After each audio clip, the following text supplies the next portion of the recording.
Politics की बात कर ली, स्पोर्ट्स की बात कर ली, अब हम स्किन गाड़ियों की की बात भी बात करेंगे। हाँ, करेंगे। गाड़ियों की भी। अब हम स्किन की बात करेंगे। बहुत ज़रूरी है, बदल रहा है मौसम, ऐसे मौसम के अंदर बहुत सारे मसाइल भी होते हैं, लेकिन उसके साथ साथ कुछ ऐसी चीज़ें हैं एंटी एजिंग को लेकर, कुछ मिसकंसेप्शंस हैं, उसको आज हम क्लियर करेंगे। और फिर एक जो ब्राइट स्किन है, हेल्दी स्किन है, और एक जो गोरा होना है, ये वाला भी एक मामला है। सो आज हमने इन मिथ्स को डिस्कस करना है कि ब्राइटनिंग और जो अच्छा ग्लो है आपकी स्किन के लिए वो कितना जरूरी है। 15 मिनट में कैसे आप गोरे हो सकते हैं?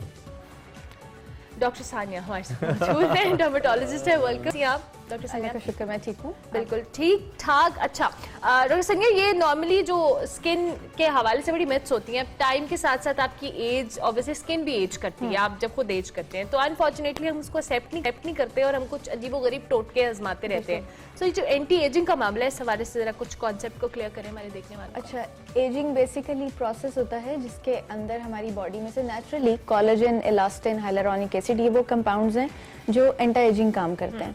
जब हम 20 इयर्स के होते हैं, हर साल हमारी बॉडी से 1% कोलेजन कम हो जाता है।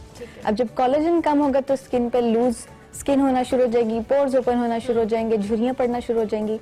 ना सिर्फ ये एक्सटर्नली है बल्कि इंटरनली भी बंदे में एंटी एजिंग चीजें एजिंग चीजें स्टार्ट हो जाती हैं। सो इसका बेहतरीन हल ये है कि एक तो नेचुरल कोलेजन इंडक्शन की चीजें आप अपनी रूटीन में रखें, जैसे बॉडी को डिटॉक्स करना with the help of detoxifying agents, जैसे फ्रूट्स जूसेस हैं, चाय है, कॉफी है, ग्रीन टी है, वॉक है, एक्सरसाइज है।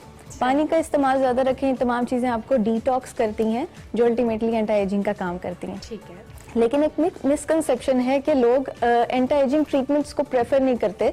दे वेट कि हमें जब 40-50 साल के बाद जाके, जब हमारे चेहरे पे झुर्रियां बहुत ज्यादा पड़ जाएं, तब जाके लोग कहते हैं।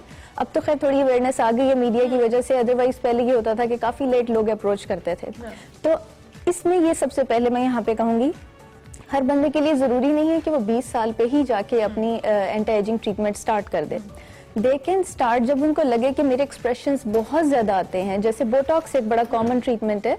20 साल के होते ही थोड़ी बहुत चीजें आप अपनी रूटीन में, स्किन केयर में ऐड करना शुरू कर दें, ताकि आपको लेटर लाइफ में ज्यादा प्रोसीजर्स, ज्यादा चीजें इस्तेमाल ना करनी पड़े। अच्छा डॉक्टर सिंह, नॉर्मली लोग वक्त से पहले कुछ बहुत ज्यादा भी ट्रीटमेंट्स करा लेते हैं, क्योंकि ये भी बड़ा नुकसान होता है। समटाइम्स हम जरूरी चीजें छोड़ के तो हम अपनी जो फीचर्स हैं उनको एनहांस करने पे लग जाते हैं, लेकिन पीपल रियली डोंट नो कि इसको टाइम के साथ साथ वो जो आप डेंटिंग पेंटिंग कराते हैं उसकी मेंटेनेंस भी करनी पड़ती है। तो normally people are not aware about it. So how do you suggest?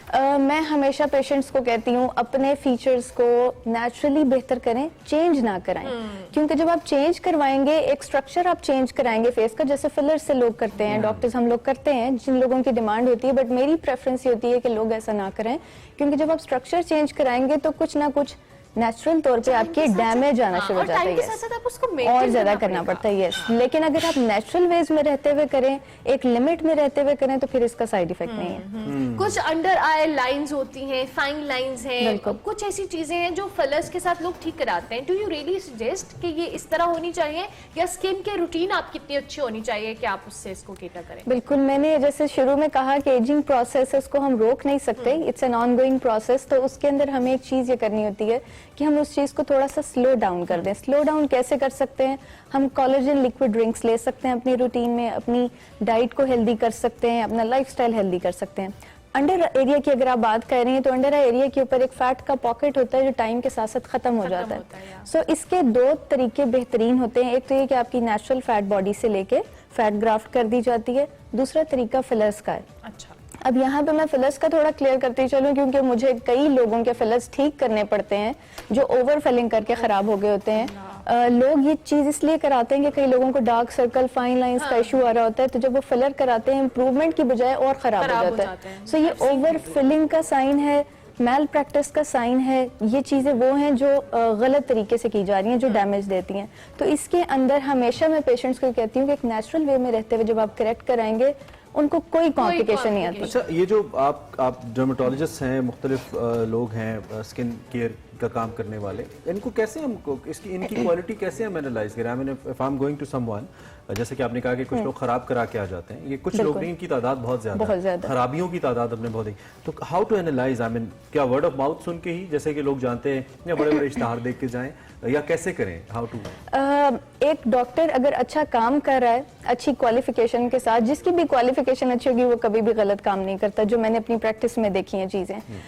अब एक्चुअली ट्रेंड एस्थेटिक्स का इतना ज्यादा आगे कि मिसकंसेप्शन और मेल प्रैक्टिस बढ़ गई है, और एड्स देख के मशीन्स रख के बैठे हुए हैं, वो आपके एस्थेटिक ट्रीटमेंट्स करते हैं। बिल्कुल, लेकिन ये मेडिकेटेड चूंकि ट्रीटमेंट्स हैं, ये सैलून्स के नहीं है। आपको अगर चेक करना है, आप डॉक्टर की क्वालिफिकेशन चेक करें, वो कितना क्वालिफाइड है, उसका नंबर ऑफ पेशेंट्स कितना है, उसकी डिग्रीज क्या है, वो क्या कर रहा है, और उसको एक्सपीरियंस कितना है।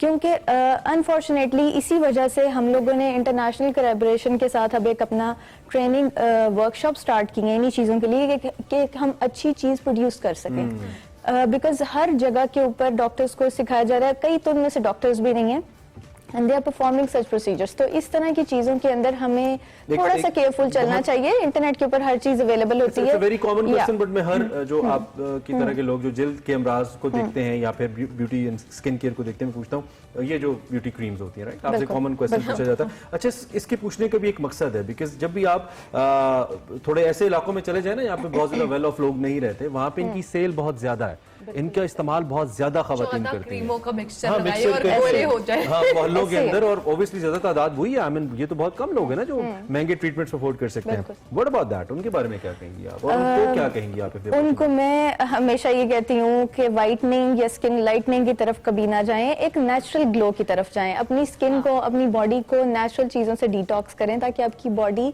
नेचुरल ग्लो इमिट करे। आप अगर अच्छा खाएंगे, अच्छा लाइफस्टाइल रखेंगे, तो आपकी स्किन के ऊपर नजर आएगा। अच्छा, वैसे ये जो ग्लो वाली नेचुरल ग्लो वाली बात है, इसको मजीद एलैबोरेट कीजिएगा। नॉर्मली स्किन ब्राइटनिंग और नेचुरल ग्लो और हेल्दी स्किन में बड़ा फर्क होता है कि आपने एक स्किन को गोरा करना है और एक आपका हेल्दी ग्लो आए, आपकी स्किन अच्छी लगे।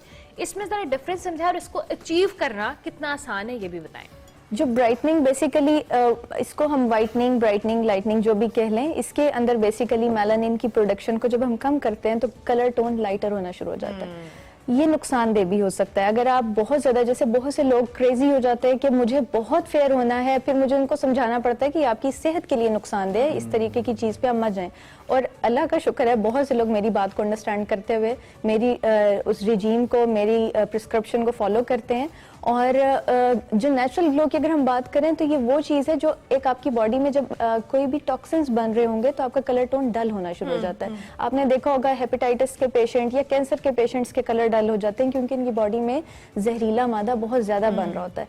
जब अपनी बॉडी को आप डिटॉक्स करेंगे इन तमाम चीजों से जो मैंने शुरू में बोली, तो नेचुरल तौर पर आपका कलर टोन लाइटर होगा, जो विद इन नॉर्मल रेंज होगा और जो आपके लिए सेफ होगा। एक मेल्स के हवाले से भी उनकी रिप्रेजेंटेशन करते हुए, जो कि उनका जो मेटाबॉलिज्म है वो फर्क है, उनका डाइजेस्टिव सिस्टम फर्क है, उनकी बॉडी की एक्टिविटी फर्क है, उनका एक्सपोजर फर्क है स्किन का, वो खवातीन का वो नहीं है। तो क्या इश्यूज सेम है मेल और फीमेल स्किन के, या इश्यूज भी फर्क हैं और उनका सोल्यूशन?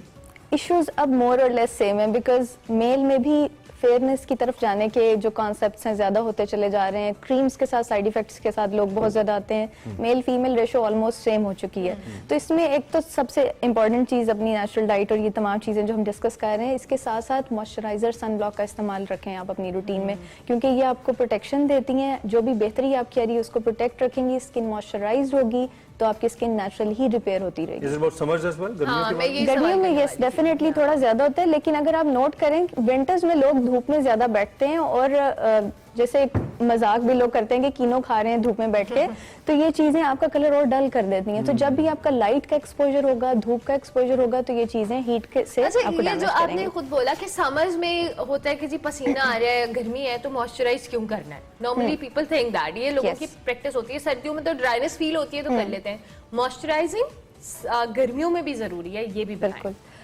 जब आपकी स्किन ड्राई होगी तो रिएक्शन में ऑयल ज्यादा बनाएगी, तो उसका बेहतरीन हल ये है कि अपनी स्किन को थोड़ा सा मॉइस्चराइजर लगाएं। बहुत ज्यादा लगाएंगे तो डेफिनेटली वो ऑयली और स्टिकी सा करेगा, लेकिन आपने जब भी फेस वॉश करना है, वजू करना है, जब भी आप शावर ले रहे हैं, तो 2-3 ड्रॉप्स वाटर बेस्ड मॉइस्चराइजर के लेके अपने फेस के ऊपर लगा लें। आपकी स्किन वेल हाइड्रेटेड रहेगी और कंट्रोल्ड, उसके ऊपर पसीना रहेगा, उसके ऊपर ऑयल नहीं आएगा, उसके don't recommend these anti ageing creams जो कि अक्सर हमारी अम्मियां, आंटियां, Over the counter खालाएं जब ये जाती हैं तो उनको काउंटर पे खड़ी बच्चियां बड़ी जबरदस्त मार्केटिंग करती हैं कि आंटी आप तो 18 की लगेंगी, ले लीजिए, और आंटी ले लेती हैं तो महंगी क्रीम, तो आप रिकमेंड नहीं करेंगे इनको? ओवर द काउंटर नहीं रिकमेंड करूंगी, क्योंकि इनके अंदर स्टेम सेल्स इस तरह की चीजें डली हुई होंगी तो रिजल्ट्स देती हैं। रेटिनॉल बगैर किसी डॉक्टर के प्रिस्क्रिप्शन के यूज नहीं करना चाहिए, ये तमाम चीजें रिएक्शंस भी दे सकती हैं। मतलब डर्मेटोलॉजिस्ट आपको अगर सजेस्ट करे तभी आपने जाना है, और इस तरह की कोई तभी आंटी आप यंग लग सकती हैं, अदरवाइज बहुत मुश्किल है। Thank you very much doctor सरिया, बहुत शुक्रिया इन Thank you so detail much. Skin related issues को एड्रेस किया।